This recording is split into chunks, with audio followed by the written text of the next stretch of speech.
Jadi monggo ini sangat bagus untuk kita semua. Assalamualaikum warahmatullahi wabarakatuh. Alhamdulillahirabbil alamin wassalatu wassalamu ala asyrofil anbiya'i wal mursalin wa ala alihi wa sahbihi ajma'in. Amma ba'd.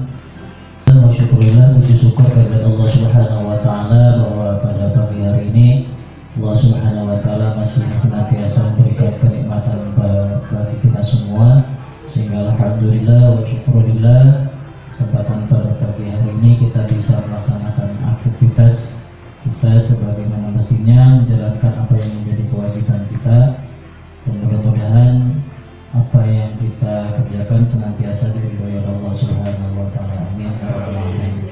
Shalawat dan salam tidak lupa semoga tetap terlimpah curahkan kepada junjungan kita semua, Habibuna wa Nabiyana wa Rasulana Nabi Muhammad sallallahu alaihi wasallam, pada keluarga-keluarganya, para sahabat-sahabatnya, tabi-tabinya, dan mungkin umatnya, dengan harapan mudah-mudahan nanti di hari akhir kita semua mendapatkan syafaatnya. Amin ya rabbal alamin. Yang saya hormati Bapak Kepala Sekolah, Bapak Widodo SPD, yang saya hormati Bapak Ibu Guru dan juga staf karyawan SMK Negeri 2 Meter. Sebelumnya mohon maaf, izinkanlah pada kesempatan hari ini saya meminta waktunya Bapak Ibu Guru semua, karena ini terkait dengan program pendidikan guru penggerak yang saya laksanakan. Baik Bapak Ibu Guru yang saya hormati, pada kesempatan hari ini saya semata-mata hanya menyampaikan, dalam arti saya rasa dan saya yakin Husnudul Panjenengan lebih paham kaitannya dengan pendidikan, apalagi guru-guru senior yang sudah berkecimpung di dunia pendidikan, yang sudah mungkin berpuluh-puluh tahun bergelut di dunia pendidikan. Tapi sekedar merefleksi saja mungkin ini supaya mengingatkan kita tentang filosofi pendidikan yang diharapkan oleh Bapak pendidikan kita Ki Hajar Dewantara. Untuk acara diseminasi sekarang saya mengambil judul yaitu tentang konsep filosofi Ki Hajar Dewantara dan budaya positif SMP Negeri 2 Meter. Jadi pada kesempatan hari ini yang akan kita sama-sama bahas atau akan kita sama-sama pelajari adalah yang pertama tentang konsep-konsep atau dasar-dasar pendidikan menurut Ki Hajar Dewantara. Ya mungkin selama ini kita hanya mengetahui bahwa sosok Ki Hajar Dewantara adalah bapak pendidikan kita, tapi kita mungkin tidak memahami atau mungkin terkadang melupakan tentang konsep-konsep pemikiran beliau tentang dasar-dasar pendidikan. Nah, untuk lebih merefleksi pengetahuan kita kembali, kesempatan ini saya tampilkan sebuah video. Nanti panjenengan bisa melihat bagaimana asal muasal pendidikan di negara kita ini bisa terjadi.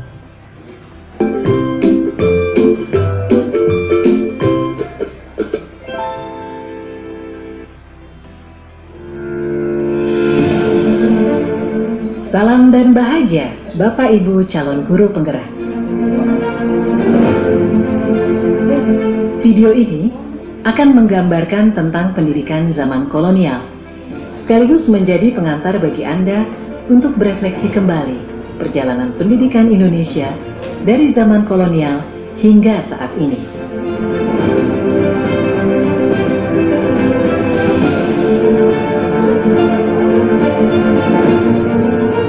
Tahukah Anda, pada tahun 1854, beberapa bupati menginisiasi pendirian sekolah-sekolah kabupaten, tetapi hanya untuk mendidik calon-calon pegawai.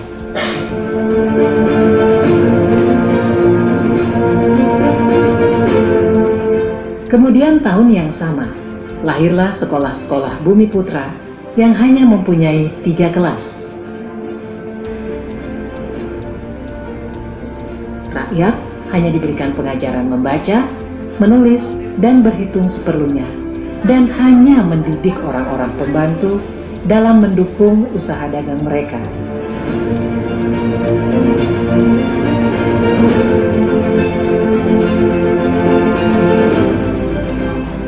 pemerintah Hindia Belanda memberikan kelonggaran kepada para calon mudir dokter Jawa untuk mendapatkan pendidikan dan pengajaran. Namun, tahukah Anda mengapa?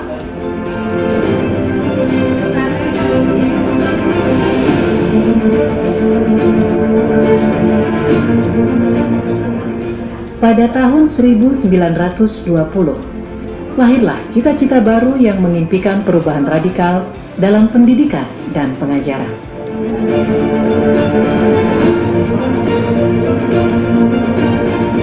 Dan pada tahun 1922, lahirlah Taman Siswa di Yogyakarta sebagai sebuah gerbang emas kemerdekaan dan kebebasan kebudayaan bangsa. Taman Siswa ada sebagai jiwa rakyat untuk merdeka dan bebas.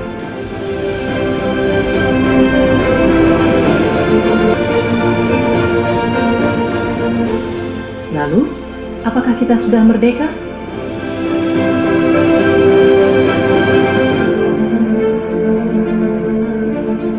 Video ini adalah pengantar menuju video kedua, Filosofi Pendidikan Ki Hajar Dewantara. Salam dan bahagia.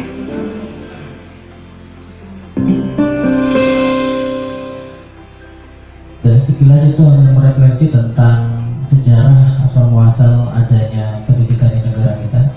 Ternyata jauh-jauh hari sebelum kita merdeka, sosok beliau Ki Hajar Dewantara sudah mengeluarkan banyak pemikirannya tentang pendidikan sampai akhirnya terbentuk ada yang namanya Budi Tomo, kemudian terakhir ada Taman Siswa.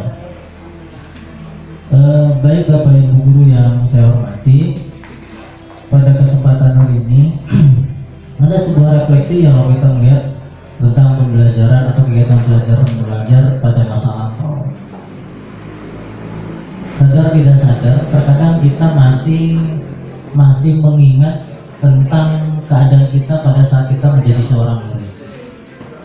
Yang pertama ada pertanyaan, apa kenangan paling seru atau manis buat dalam memori Bapak Ibu dari seluruh perjalanan belajar mengajar selama ini? Kadang saya pribadi itu masih mengingat ketika saya memposisikan diri sebagai seorang murid. Jadi ketika ada peristiwa yang positif maupun negatif, itu sampai saat ini masih ada di benak saya. Dari ini, yang sosok pelajaran matematika yang sebelumnya mungkin merupakan pelajaran yang tidak begitu saya sukai, tapi dengan keberadaan sosok beliau, saya lebih menyukai pelajaran matematika ini pelajaran. Jadi ada motivasi lain, Jadi kemudian ada hal yang negatif juga, yang sampai sekarang saya masih ingat.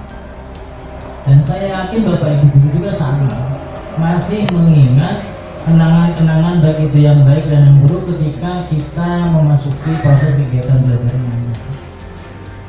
Nah, ketika Bapak Ibu Guru masih mengingat hal seperti itu, saya rasa sama murid-murid panjenengan yang mungkin sudah di sini, yang mungkin sudah lulus, pasti merasakan hal yang sama. Pasti masih bisa merasakan kenangan-kenangan yang sifatnya baik maupun buruk. Nah, berarti tergantung dari kita memberikan kenangan kepada murid itu adalah kenangan yang baik atau yang buruk. Nah, kenapa ini kita refleksi tentang kenangan kita pada saat pembelajaran? Ini ada kaitannya dengan konsep pemikiran Ki Hajar Dewantara. Yang pertama, di sini saya sampaikan ada beberapa dasar pendidikan atau konsep filosofi pendidikan menurut Ki Hajar Dewantara. Yang pertama, menurut beliau dasar pendidikan KHD adalah menuntun. Maksudnya apa menuntun? Maksud pendidikan adalah menuntut segala kekuatan kodrat yang ada pada anak-anak agar mereka dapat mencapai keselamatan dan kebahagiaan yang setinggi-tingginya baik sebagai manusia maupun anggota masyarakat. Ini diambil dari buku Ki Hajar Dewantara tentang dasar-dasar pendidikan. Jadi konsep pemikiran beliau yang pertama tentang pendidikan adalah menuntun. Jadi bagaimana kita sebagai seorang guru khususnya itu bisa menuntun segala kekuatan kodrat anak yang ada pada anak-anak agar mereka dapat mencapai keselamatan dan kebahagiaan yang setinggi-tingginya, baik itu sebagai manusia maupun sebagai anggota masyarakat. Nah, konsep kita menuntun dalam arti mengarahkan bagaimana putra-putri kita, siswa-siswi kita bisa menjadi dalam konteks mendapatkan kebahagiaan dan keselamatan nanti ke depan. Itu konsep dasar yang pertama. Yang kedua, dasar-dasar pendidikan penuntun yang dimaksudkan dengan Ki Hajar Dewantara. Nah, kita mengenal dengan semboyan Ingarso Sungkorodo, Ing Mandio Pamungkarso, Tukuri, Handayani. Itu yang mungkin salah satu semboyan yang sering kita dengar, tapi terkadang belum mampu kita implementasikan dalam kehidupan kita sehari-hari ketika kita melaksanakan kegiatan belajar. Ingarso Sungkorodo di sini saya maknai bisa memberikan teladan bagi murid-murid kita. Kemudian Mandio Pamungkarso itu membersamai dalam arti mendampingi murid-murid kita, dan Tukuri Handayani dari belakang artinya memotivasi.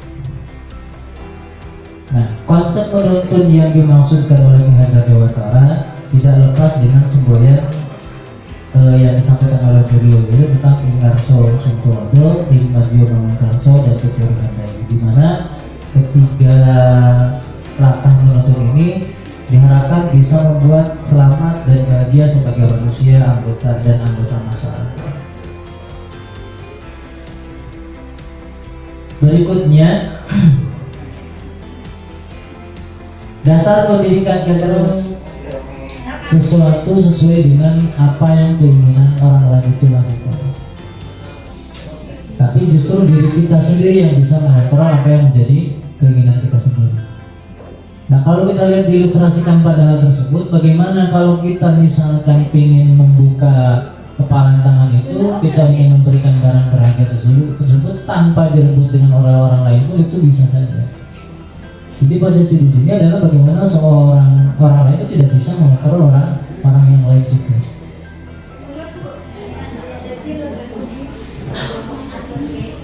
Nah, ini perubahan paradigma di sini. Ini kaitannya dengan teori kontrol yang ada pada modul 1.4, di mana ilusi kontrol adalah yang mungkin sering kita rasakan saat ini. Ilusi kontrol kita adalah bagaimana guru itu bisa mengontrol murid. Kemudian ilusi bahwa kritik dan membuat orang merasa bersalah dapat menguatkan karakter. Kemudian ilusi yang lain adalah bahwa semua penguatan positif efektif dan bermanfaat. Kemudian ilusi bahwa orang dewasa memiliki hak untuk memaksa. Itu semata untuk mendapatkan kepatuhan. Ini yang kita terapkan mungkin selama ini. Dalam budaya kita, makna disiplin itu telah berubah. Padahal makna aslinya disiplin itu adalah artinya belajar. Kemudian disiplin ini membuat orang menggali potensinya menuju sebuah tujuan. Tapi dalam budaya kita, makna kata disiplin itu telah berubah menjadi apa? Sesuatu yang dilakukan seseorang pada orang lain untuk mendapatkan kepatuhan. Kecenderungan umum menghubungkan disiplin dengan ketidaknyamanan bukan dengan apa yang kita hargai atau pencapaian suatu tujuan. Ini kata-kata yang mungkin yang selama ini saya anggap kata disiplin itu benar, ternyata miskonsepsi. Itu di luar konsep dari makna disiplin. Ini yang terjadi. Dan bukan hanya di sini saja, saya rasa di semua tempat sama seperti ini. Jadi disiplin itu adalah sesuatu yang dilakukan seseorang pada orang lain untuk mendapatkan kepatuhan. Itu yang terjadi di budaya kita. Jadi bagaimana kita membuat sebuah aturan? Tujuannya adalah untuk mendisiplinkan anak, tapi secara langsung itu dilakukan dengan cara agar kita mendapatkan suatu kepatuhan dari anak dari peraturan yang kita buat. Padahal konsep disiplin di sini artinya adalah belajar. Berikutnya, Teori motivasi perilaku. Nah, ada sebuah pertanyaan, untuk menghindari ketidaknyamanan atau hukuman, apa yang akan terjadi apabila saya tidak melakukannya? Kemudian, untuk mendapatkan imbalan dari orang lain, apa yang akan saya dapatkan apabila saya melakukannya? Kemudian, untuk menghargai diri sendiri menjadi insan sesuai harapan, saya akan menjadi orang yang seperti apa bila saya melakukannya? Nah, sebenarnya kata disiplin ini, kalau saya perhatikan pada modul ini lebih ke arah motivasi dari diri siswa itu sendiri atau dari orang itu sendiri. Ternyata motivasi eksternal itu jauh lebih banyak daripada motivasi internal tujuan disiplin positif. Kebanyakan dari kita adalah motivasi yang datangnya dari eksternal, dari luar. Contoh ketika kita membuat sebuah peraturan itu kan dibuat bukan dari siswa, dari luar siswa, eksternal. Jadi apa yang akan terjadi bila saya tidak melakukannya? Siswa akan berpikir, kalau saya tidak taat peraturan, apa yang terjadi dengan saya? Otomatis saya dapat kita memiliki peraturan 3M, menggunakan masker, mencuci tangan, dan menjaga jarak. Mengapa kita memiliki peraturan harus datang tepat waktu pada saat mengikuti pelatihan? Nah, itu kan ini kan contoh peraturan. Nah, untuk mendukung motivasi intrinsik, kembali ke nilai-nilai keyakinan. Keyakinan lebih menggerakkan seseorang dibandingkan mengikuti serangkaian peraturan-peraturan. Nah, ini contoh konsep peraturan. Ini yang tertulis, mengapa kita harus memiliki peraturan menggunakan helm mengendarai kendaraan roda 2? Keyakinannya apa? Keyakinannya kenapa? Keyakinan kita itu seperti apa? Kalau ini kan aturannya, ketika berkendara harus menggunakan helm. Tapi keyakinan yang kita miliki apa? Tujuannya apa? Untuk keselamatan. Jadi intinya bukan ke arah peraturannya, tapi ke keyakinan kita bahwa tujuan dari menggunakan helm itu adalah untuk keselamatan. Kemudian sama halnya dengan memiliki peraturan 3M, menggunakan masker, mencuci tangan. Kenapa kok pemerintah menggalakkan seperti itu? Ya tujuannya tadi ke arah kesehatan, ya, lebih ke arah kesehatan. Jangan memperhatikan peraturan 3M-nya. Memang kalau misalnya kita tidak terbiasa, ya memang ribet. Ya, cuci tangan, pakai masker. Karena itu memang peraturan seperti itu. Tapi kalau kita melihat dari konsep keyakinannya bahwa tujuannya adalah untuk kesehatan, saya rasa itu lebih benar. Dan itu kembali kepada diri kita masing-masing. Kemudian mengapa kita memiliki peraturan datang tepat waktu pada saat mengikuti pelatihan? Nggak usah jauh-jauh lah. Tepat waktu ketika kita masuk kerja. Itu peraturan dari BKD misalnya, jam 7 harus absen. Tapi bagaimana kita bisa memunculkan keyakinan absen, orang yang absen, ya saya harus tetap hadir sesuai dengan waktunya. Itu jauh lebih berharga. Karena seolah-olah ya kembali lagi konsep peraturan yang dibuat seolah-olah memaksakan kita untuk berusaha untuk disiplin, padahal disiplin yang positif itu muncul dari diri kita sendiri. Kemudian selanjutnya merdeka dari wawancara. Merdeka itu artinya tidak hanya terlepas dari perintah, akan tetapi baiknya membuat kesepakatan kelas yang nanti diyakini bersama-sama. Tapi kesepakatan kelas itu, keyakinan kelas itu bukan dari kita, tapi dari siswa itu sendiri. Ketika belajar dimulai, kita mulai sama anak-anak, yuk kita buat kesepakatan sama-sama. Kita buat keyakinan kelas kita sama-sama. Apa kira-kira? Dia mereka yang mengusulkan. Misalkan, saya Pak tidak ramai saat pembelajaran. Bagaimana disepakati? Sepakat sama-sama. Terus ada lagi, bagaimana kesepakatan kita? Misalkan masuk pelajaran sesuai dengan waktunya. Itu sudah jadi kesepakatan bersama-sama. Nah, ketika kesepakatan itu sudah dibuat oleh siswa kita, kemudian menjadikan sebuah keyakinan bersama, saya rasa itu lebih mudah dikerjakan oleh siswa daripada kita membuat aturan kita sendiri. Nah itu salah satu cara menciptakan keyakinan. Pertama keyakinan buat dalam konteks kelas dulu, kita buat keyakinan di kelas dulu. Yuk sama-sama. Ini keyakinan yang kalian buat, ini kesepakatan yang kalian buat sendiri.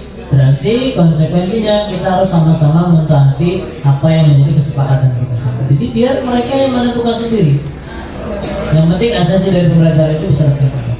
Nah dari keyakinan kelas itu saya harapkan ketika setiap kelas mempunyai keyakinan kelas masing-masing, maka muncul yang namanya lingkungan sekolah yang positif. Dimana ketika ada lingkungan sekolah yang positif, nanti diharapkan bisa menunjukkan sebuah budaya yang positif juga atau budaya yang baik.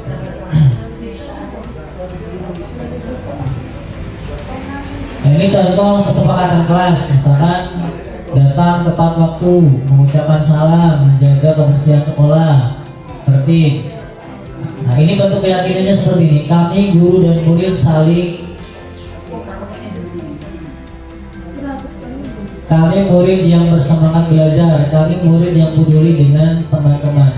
Ini bentuk kesepakatan kelas yang ini adalah sebuah peraturan yang kita tekankan bagaimana kita memunculkan tanggung jawab dari seorang siswa untuk mengembalikan buku kepada tempatnya. Kemudian dilarang mengganggu orang lain. Keyakinan kelasnya adalah menghormati orang lain dan diri sendiri. Kemudian hadir di sekolah 15 menit sebelum pembelajaran, berarti menghormati orang lain, komitmen pada tujuan berkomitmen. Sampai yang terakhir, jangan berlari di kelas dan koridor, maksudnya adalah untuk keselamatan dan keamanan. Jadi bagaimana kita membuat sebuah konsep kesepakatan kelas yang mungkin bentuknya hampir mirip dengan peraturan. Tapi kalau peraturan biasanya menentukan adalah pihak sekolah, tapi kalau kesepakatan itu adalah yang menentukan adalah siswa itu sendiri. Dan boleh jadi mungkin kesepakatan antar kelas yang satu dan yang lain itu berbeda. Itu tergantung siswa itu sendiri. Yang diharapkan dari kesepakatan kelas tersebut muncul yang namanya sebuah keyakinan yang dapat mereka terapkan, yang mereka kerjakan. Kemudian berikutnya dihukum oleh penghargaan. Pengaruh jangka pendek dan jangka panjang. Penghargaan menghukum, penghargaan mengurangi ketepatan, penghargaan tidak efektif, penghargaan merusak hubungan. Nah ini kaitannya dengan reward dan punishment. Ternyata ketika kita memberikan penghargaan dengan memberikan hukuman, itu untuk konteks zaman sekarang sudah tidak efektif lagi. Pemberian reward, sebuah penghargaan, dikhawatirkan ketika kita sudah tidak bisa memberikan penghargaan lain, anak akan kembali kepada karakter yang seperti awalnya. Begitu pun dengan memberikan hukuman, itu sudah tidak efektif. Konsekuensi. Ini konsepnya sama-sama lari, ini juga lari. Ya permasalahannya kalau tidak hadir yang atas ya tidak hadir harus diberi hukuman salah. Kalau kan konsekuensi kan karena terlambat sehingga biar tidak terlambat di 10 menit sebelum 10 menit berarti tidak ada hukuman, tidak ada lari. Ini ya Pak, yang ini ya Pak, lari dari lapangan basket kembali karena terlambat 10 menit untuk belajar video Pak. Itu konsekuensinya begitu kalau terlambat kesepakatan keyakinan tadi. Kemudian mungkin bisa ditambahkan juga, ketika siswa ada yang terlambat pada sesi PJOK 10 menit, karena ketika kegiatan PJOK pasti melakukan yang namanya pemanasan. Tidak mungkin kalau tidak melakukan sebuah pemanasan. Nah, secara tidak langsung, lari ini adalah bentuk pemanasan yang tidak diikutinya ketika dia terlambat, yang mungkin tidak diikuti pelajaran yang lain. Manusia, termasuk kita dan anak-anak kita, anak-anak didik kita, ini adalah kebutuhan dasar manusia. Kita butuh yang namanya kesenangan, kita yang butuh yang namanya cinta dan kasih sayang, kita butuh namanya kebebasan, kita butuh yang namanya penguasaan, kita juga butuh yang namanya bertahan hidup atau survival. Nah, dalam teori kontrol di sini disampaikan kata-katanya nggak begitu jelas. Di sini bagaimana kondisi motivasi eksternal tentang teori kontrol, bagaimana di sini adalah sebagai penghukum kedua adalah sebagai pembuat orang merasa bersalah, ketiga adalah sebagai teman, keempat adalah sebagai pemantau, dan yang kelima adalah sebagai manajer. Nah, yang diharapkan dari modul ini adalah paling tidak kita mulai belajar sedikit-sedikit bagaimana kita memposisikan kita itu dalam mengontrol siswa, bukan sebagai penghukum siswa, bukan sebagai pembuat rasa bersalah siswa, bukan hanya sebagai teman, bukan hanya sebagai pemantau, tapi lebih ke arah sebagai seorang manajer. Nah, bagaimana sudah memahami bagaimana konsep seorang manajer. Nah, ini yang menarik menurut saya juga. Saya mendapatkan materi baru. Ada yang namanya segitiga restitusi. Kalau nggak tahu juga, kalau guru BK mungkin lebih paham. Saya baru mendapatkan materi tentang segitiga restitusi, baru tahu ya dari pendidikan guru penggerak. Ternyata ada sebuah tahapan, sebuah cara ketika kita menghadapi suatu masalah, ketika siswa menghadapi suatu masalah yang bisa memunculkan kesadaran siswa terhadap suatu kesalahan itu tanpa dia merasa dipojokkan atau disalahkan. Jadi ada tahapan pada saat pada tahapan segitiga restitusi ini adalah yang pertama seperti menstabilkan identitas, validasi tindakan yang salah, dan menanyakan keyakinan. Berarti ada keterkaitan dengan keyakinan kelas yang kita buat. Di sini menstabilkan identitas. Setiap orang pasti pernah melakukan kesalahan. Kamu bukan satu-satunya yang pernah melakukan. Ini kata-kata yang mungkin seharusnya harus kita munculkan pada saat kita menghadapi siswa yang bermasalah. Ternyata kata-kata seperti itu, kata-kata yang mengatakan bahwa yang namanya manusia itu tidak lepas dari kesalahan, bahwa kamu bukan satu-satunya orang yang melakukan kesalahan. Itu adalah bentuk salah satu pelaksanaan dari segitiga restitusi yang sebenarnya sudah kita lakukan sudah lama. Itu tujuannya adalah untuk menstabilkan identitas, di mana anak itu tidak terus-terusan merasa bahwa dia adalah sosok orang yang bersalah, sehingga dia muncul keyakinan bahwa oh iya, saya sifat manusia, saya juga mungkin pernah melakukan sebuah kesalahan, bagaimana saya tidak mengulangi kesalahan lagi. Kemudian validasi tindakan yang salah. Kamu tentu punya alasan mengapa melakukan itu. Adakah cara yang lebih efektif untuk mendapatkan apa yang kamu butuhkan? Nah, biasanya dalam tahap validasi tindakan yang salah ini, kita menanyakan alasannya. Si A datang terlambat. Kita tanyakan alasannya. Alasannya kok kenapa datang terlambat? Untuk memvalidasi kejadian itu, sesuatu itu terlambat itu seperti apa? Nah, ternyata misalkan alasannya karena malamnya begadang, tidurnya malam sehingga bangunnya kesiangan. Berarti di sana dia ada salah satu kebutuhan dasar yang mungkin belum dicukupi. Salah satunya kalau saya melihat hal seperti itu, ada yang namanya kebutuhan cinta dan kasih sayang.